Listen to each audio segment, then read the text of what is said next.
Then there's the prognosticators and the forecasters.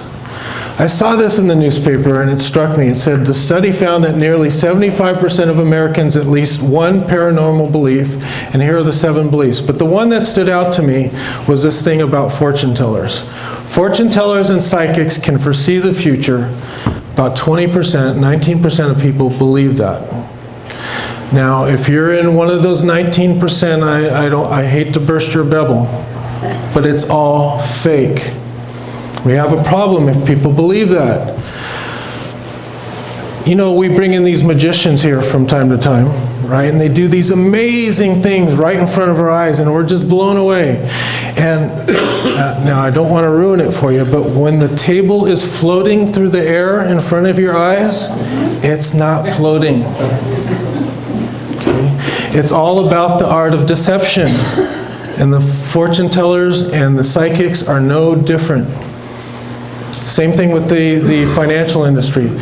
Did you guys know that I'm a psychic? I can predict the future. I got it on tape here. Okay, I want to prove it to you. And this is how they do the deceptions. So check this out. Frank, you're turning 98 next week, right? Did I get that right? 2 years to 100. Yeah, 2 years to 100. And I told him I see triple digits in his future. Frank? Yes. You made it. Yay. Thank you so much. The girls got you something, so they're going to come up here and get you something. And while they're coming up here, since I can't sing a lick, Paul McCartney's going to sing for us.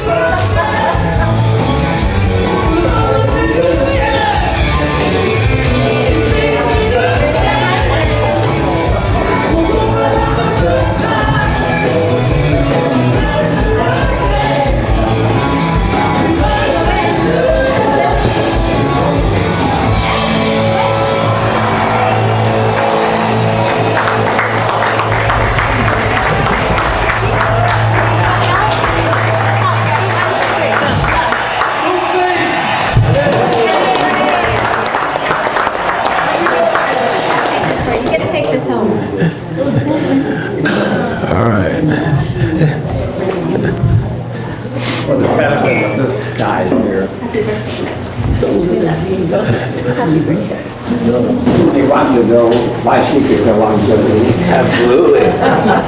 My favorite food groups: wine, women, and pizza. And, you know, I do know the Army or the Navy taught you interval training, and you did that throughout your life too, right? So, I mean, there are a lot of things. And so, you see how the psychics do that? You know, that was from 2 years ago. Some investors want to believe, and we do have something for you on the way out, Frank. The girls will give it to you too, okay? Some of the prognosticators in the financial industry are also well versed in the art of deception. Investors should be extremely skeptical of any forecast or prediction. This was back in 2016. Citi, the world is trapped in a death spiral. These are big companies that are saying this kind of stuff. So when this type of stuff is going on, they get in the same mindset as investors do. They are extrapolating current circumstances into the future. This is what they were saying. Strategists at Citi say the global economy seems caught in a death spiral because of a strong U.S. dollar, weak commodity prices, slowing global trade, and lackluster global GDP growth. In a research note released Thursday, the strategists go on to call the cycle Oilmageddon and say those 4 factors have created a negative feedback loop for global markets.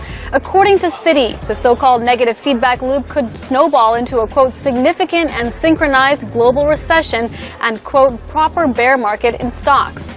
The note from Citi comes as more analysts have turned bearish on the world economy following a deep market sell-off in January and weakening economic data in the U.S. and China. And it's not just Citi.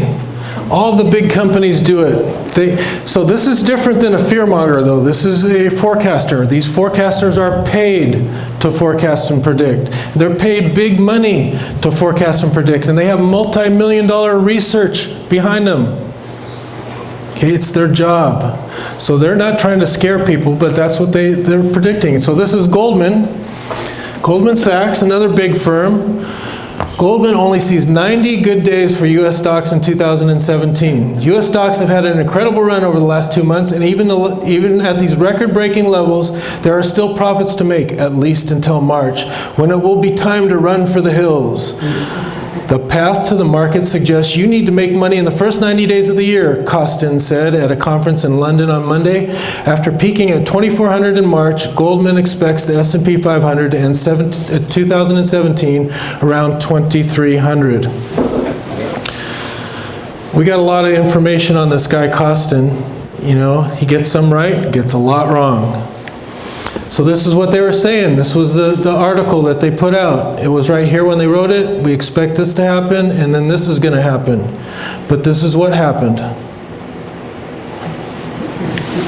Okay, the S&P 500 finished the year at 2673, 21% return for 2017.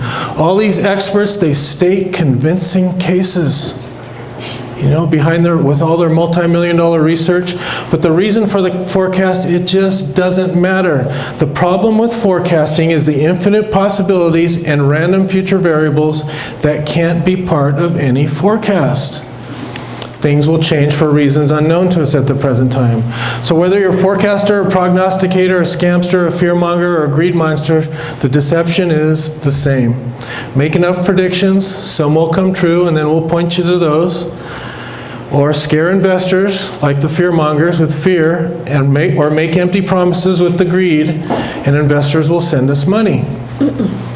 Because evil will always exist, we have to be prudent and wise with our investments. Now, God, I thought this class was about optimism, John. That was all kind of all depressing. There is good news.